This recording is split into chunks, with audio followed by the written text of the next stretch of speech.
Hey YouTube, what's up? It's your girl Kennedy back with Love Kennedy. So today I am going to be making a video about starting over at 26 and the truth that no one tells you. So I hope that you are all super interested in what I have to say about my experience and my journey. And if you have any questions or if you want to know a little bit more, please feel free to DM me on Instagram at Kennedy the Limitless or on TikTok at Kennedy the Limitless, or you can comment down below, whichever is your preference. Just let me know the vibes and let's get this ball rolling. So the first thing I want to talk about in regard to starting over is the expectation versus the reality.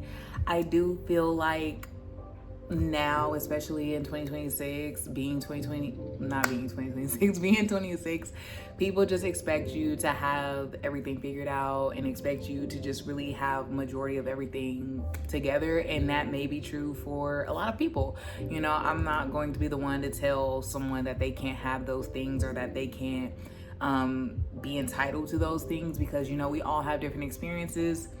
Let me turn down the music a little bit. But we all have different experiences based on how we were raised and like the types of families that we go through. And some of us are dealt better cards than others. But I think on a general note, and from a general consensus, geez, I am having trouble speaking today. I think that this age group, 25, 26, it is very difficult for us to transition into adulthood. I don't want to put the blame on anyone, but I do think that a lot of us were just kind of like thrown into the world, and I think a lot of generations have a different opinion, which is very interesting.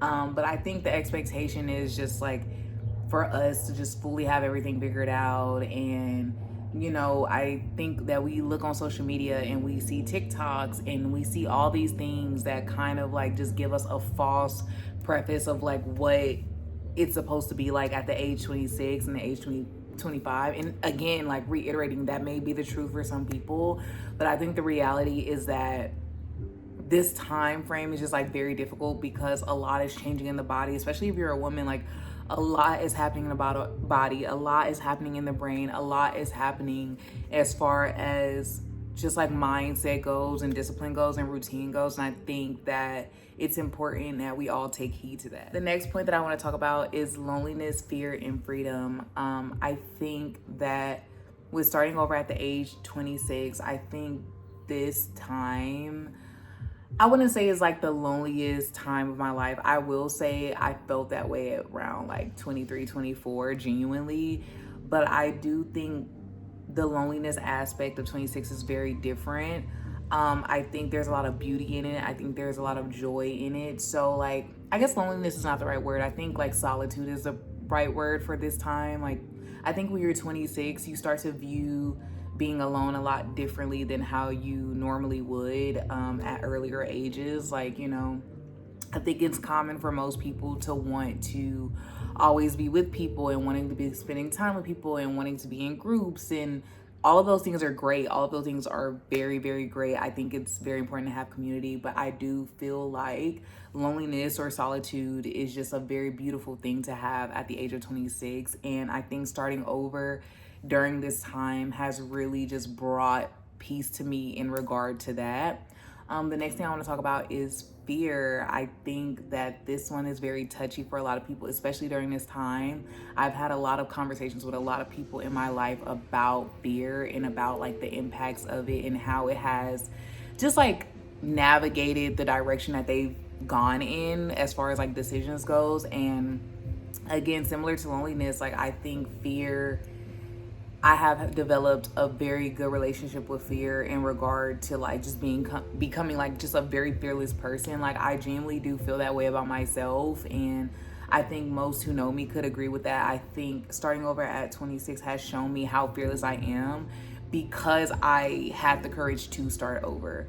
And the last thing that I want to talk about is freedom. I think understanding what true freedom is. And I think when you're 26 and like when you turn 26, you finally get to understand and see what that looks like. Like freedom isn't about working these 9-to-5s or being in these corporate positions or like doing things to appease people. Like you start to realize that freedom really is just like being able to know what is for you and what is not for you, and being able to step into what is for you wholeheartedly without like second guessing, or without feeling bad about yourself, or without feeling ungrateful. Like just really refining the idea of freedom and stepping into that. Sorry about the noise outside. People are being very distracting, and I hate that every time I record a video, that's when people want to do the most. Like, it was literally very silent prior to me recording this video, and now all of a sudden, like, anyways, we understand that whole aspect of the world. But yeah, so the next thing I want to talk about is what surprised me the most.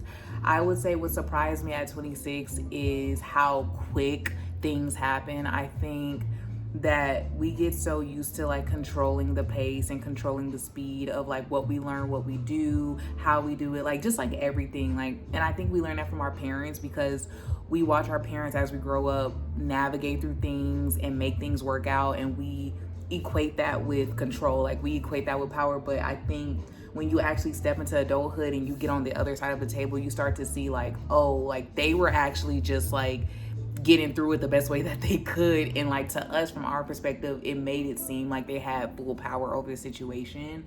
And I think, again, like being 26, I'm starting to see that things move very quickly, and you have to be ready to adjust, and you have to be ready to step into it and to fall in love with it and to fall in love with discomfort. I think that has also been just another thing that has kept me so grounded, is learning to love discomfort and turning it into comfort. And you know, it's kind of just like this very twisted and upside down like view, but it really does work. But yeah. And last but not least, I want to talk about why it's still worth it. You know, you never know what people are going through. You never know if someone may be suicidal, depressed, struggle with PTSD or bipolar disorder. Like, there's so many different things that we deal with as people that we are not necessarily privy to sharing all of the time.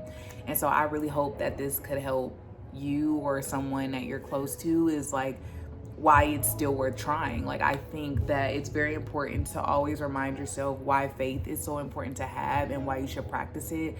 I think faith is a very, very powerful tool, and it's something that you have to learn. It's not really something that's given to you or handed to you, and it's not something that anyone can teach you. Like, yes, you can go to Bible studies, yes, you can join like accountability groups, like you can have all these things, but faith is a skill and it has to be practiced, and it's a discipline. And I think that, yes, it is easier said than done to get through hard things and to be resilient, but I promise you, let me be your testimony. Like, it is worth trying, because there's so much fruit and so much, like, so many blessings and so many gifts that come out on the other side of it. And it might not always be tangible, but it is very visceral. And I think that's the greatest gift that God can give anyone, is like that visceral gift, that visceral fruit, for you healing internally and like you changing in your internal being. And you know, I think that's always a reason to keep trying. But yeah, that's just,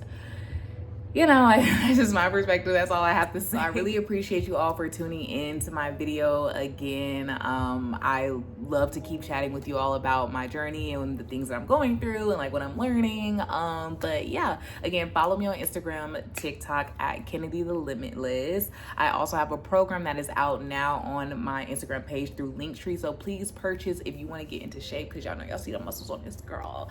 But yeah, keep glowing, keep growing with love, Kennedy, and I'll see y'all in the next video.